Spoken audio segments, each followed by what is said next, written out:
జెడ్బీ9 news కి స్వాగతం.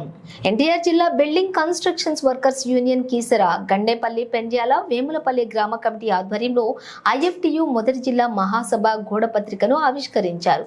ఈ కార్యక్రమాన్ని ఉద్దేశించి ఎన్టీఆర్ జిల్లా బిల్డింగ్ కన్స్ట్రక్షన్స్ వర్కర్స్ యూనియన్ జిల్లా అధ్యక్షులు, జిల్లా కమిటీ సభ్యులు జి హరికృష్ణారెడ్డి, జీనేపల్లి స్వామి మాట్లాడారు.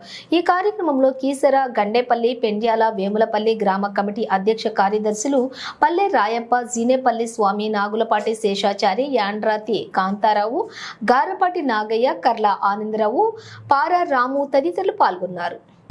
వెంటనే వర్ధిల్లాలి కార్మికుల ఐక్యత, వర్ధిల్లాలి కార్మికుల ఐక్యత, వర్ధిల్లాలి కార్మికుల ఐక్యత.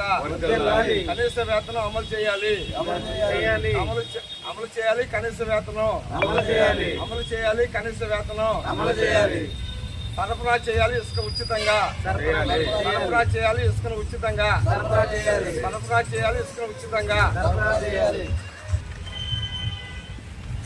ఈ రోజున దేశవ్యాప్తంగా చూసుకుంటే కార్మిక చట్టాలు, కార్మికులకు ఉపయోగపడే కార్మిక చట్టాలన్నింటినీ కూడా మార్చేసి 4 లేబర్ కోడ్లుగా కేంద్ర ప్రభుత్వం అమలు చేసే పరిస్థితి కనపడుతుంది. అట్లాగే భవన నిర్మాణ కార్మికులకి సంక్షేమ బోర్డు నుంచి రావాల్సిన సంక్షేమ పథకాలన్నింటినీ కూడా గత 5 సంవత్సరాల నుంచి అధికారంలో ఉన్న ప్రభుత్వం నిలుపుదల చేసింది.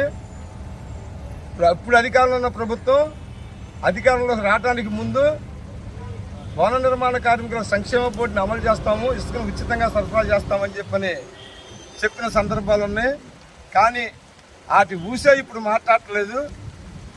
ఇప్పటికైనా రాష్ట్ర ప్రభుత్వం భవన నిర్మాణ కార్మికుల సంక్షేమ బోర్డుని అమలు చేయాలి. గత 5 సంవత్సరాలుగా ఎవరైతే కార్మికులు ప్రమాదాల బారిన పడ్డారో ఆ కార్మికులందరికీ కూడా నష్టపరిహారాలు ఇచ్చే విధంగా చర్యలు తీసుకోవాలి. సంక్షేమ బోర్డులో కొత్త పథకాలను ప్రవేశపెట్టి కార్మికులకు సబ్సిడీపై లోన్లు ఇచ్చే పద్ధతుల్లో సంక్షేమ బోర్డుని అమలు చేయాలని, అట్లాగే ఇసుకని స్టాక్ పాయింట్లో అయిపోయింది కాబట్టి ఇప్పటికైనా ఇసుక రీచ్లు ఓపెన్ చేసి అందరికీ ప్రభుత్వం ఏదైతే చెప్పిందో అదే పత్రం ఉచితంగా ఇసుక సరఫరా చేయాలని చెప్పని. అట్లాగే ఈ మధ్యకాలంలో ఎన్టీఆర్ జిల్లాలో అనేక చోట్ల కార్మికులు అనేక రకమైన ప్రమాదాలకు గురై చనిపోతుంటే ఒక్కొక్క చోట ఒక్కొక్క రకమైన నష్టపరిహారాలు ఇస్తున్నారు. కారు విలువ లేకుండా పోయే పరిస్థితి. చొరవతో 50 లక్షల రూపాయలు నష్టపరిహారం ఇచ్చారు. అదేవిధంగా ఫలితాలకు వచ్చేటప్పటికల్లా క్వారీలో పనిచేసే కార్మికులు 3 చనిపోతే వారికి వచ్చేటప్పుడు 8 లక్షల రూపాయలు ఇచ్చి యజమానులు ఆడ క్వారీ యజమానులు చేతులు దులుపుకునే పరిస్థితి. ఇప్పుడు వరద ముంపుకు గురయ్యి అనేక మంది కార్మికులు కానీ ప్రజలు కానీ చనిపోయి ఉంటే వాళ్ళకి ఇప్పుడు 5 లక్షలు ఇస్తున్నారు.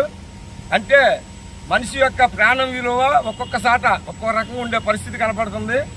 ఇటువంటి కార్మికులు ఎదుర్కొనే సమస్యలన్నింటినీ కూడా దృష్టిలో పెట్టుకొని ఇప్పుడు రాబోయే రోజుల్లో కార్మిక సమస్యల పరిష్కారం కోసం కార్మికులందరూ తాటిపైకి తీసుకొచ్చే దానికోసం రేపు 18వ తారీఖు విజయవాడలో ఐఎఫ్టియు జిల్లా మహాసభలు హనుమంతరాయ గ్రంథాలయంలో జరుగుతున్నాయి.